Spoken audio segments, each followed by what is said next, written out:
Hello everyone, welcome to Esma classes. आज हम देखेंगे भाषा के कार्य और भाषा के स्वरूप। ये लैंग्वेज एक्रोस एंड कैरिकुलम में आता है। इंपॉर्टेंट टॉपिक है। भाषा से रिलेटिव एक दो क्वेश्चन आपको रहते हैं, एक तो शॉर्ट में देखने को मिलता है, एक लॉन्ग में। तो भाषा के बारे में जानेंगे। तो भाषा मानव जीवन का सबसे महत्वपूर्ण साधन है। भाषा के माध्यम से ही हम अपने विचार को एक दूसरे के माध्यम तक पहुँचाते हैं, ज्ञान अर्जन करते हैं, एक दूसरे से बातचीत करते हैं, समाज की जितनी भी पारंपरिक चीज़ है उसको सीखते हैं। समाज में रहने के लिए भाषा का जो समझना है वो बहुत ही इम्पोर्टेंट है। मनुष्य भाषा के बिना अधूरा है और भाषा मनुष्य के बिना अधूरा है। अब इसके प्रमुख कार्य देखेंगे। कार्य क्या है? पहला तो है विचारों को अभिव्यक्तियों का कार्य, यानी कि भाषा का प्रमुख कार्य क्या है कि व्यक्तियों के बीच विचार, अपनी भावनाओं को एक दूसरे से बातचीत करना, अपनी भावनाओं को बांटना, यही मतलब विचारों का कार्य है।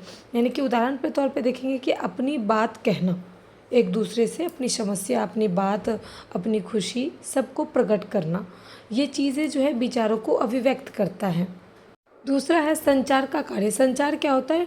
भाषा लोगों के बीच संवाद स्थापित करता है, यानी कि बातचीत करने का जरिया होता है। और बातचीत जो है वो कैसे करेंगे? बोल के भी करते हैं, पत्र लेखन के माध्यम से करते हैं, मोबाइल पर मैसेज भी भेज सकते हैं। तो इस तरीके से हम आपस में बात करते हैं और ये संवाद स्थापित करने का तरीका भी है। ठीक है। आपसी संबंध मजबूत करने के लिए बहुत ही इम्पोर्टेंट है।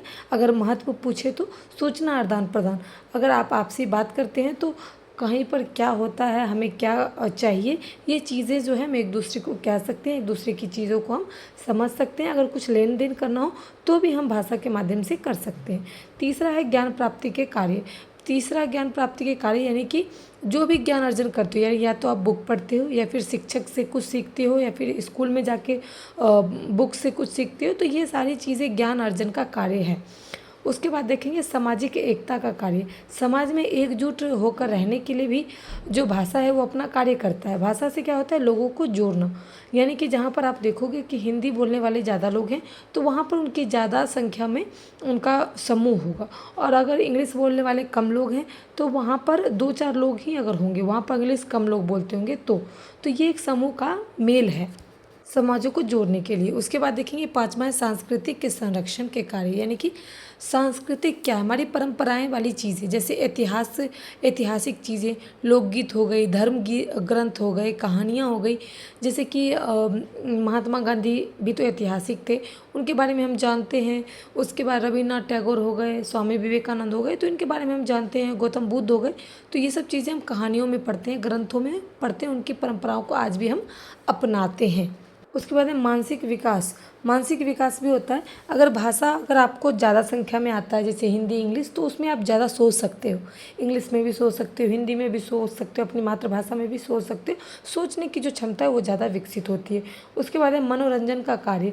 मनोरंजन, अगर आपको दो तीन भाषाएँ आती है, या फिर भाषा के माध्यम से आप गीत गा सकते हो, कविता लिख सकते हो, कविता बोल सकते हो, कहानी बोल सकते हो, उसके बाद दोहा बोल सकते हो, मतलब बहुत ऐसी चीज़ें हैं जो आप बोल सकते हो, कर सकते हो। तो ये सब एक मनोरंजन का माध्यम है, यानी कि मनोरंजन का कार्य है, भाषा के कार्य में ऐड किया गया है। अब देखेंगे भाषा के स्वरूप, प्रकार और रूप, ये सारी चीज़ें एक ही हैं और ये मैंने नेक्स्ट वीडियो में भी बताया है। तो देखेंगे पहला है मौखिक भाषा, दूसरा है लिखित भाषा, तीसरा है सांकेतिक भाषा।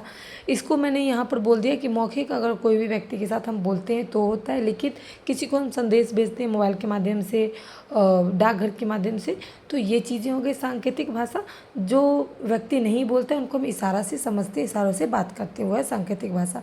अब इसका निष्कर्ष देखेंगे। भाषा मानव जीवन का आधार है।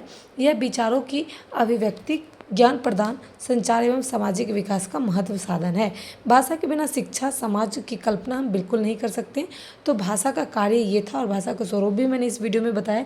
अगर वीडियो पसंद आए तो लाइक ज़रूर करें, नए तो चैनल को ज़रूर सब्सक्राइब कर लें। आपके साथ कोई और एग्ज़ाम देने वाला हो तो प्लीज़ उसे भी ये वीडियो शेयर कर दें। Thanks for watching my video.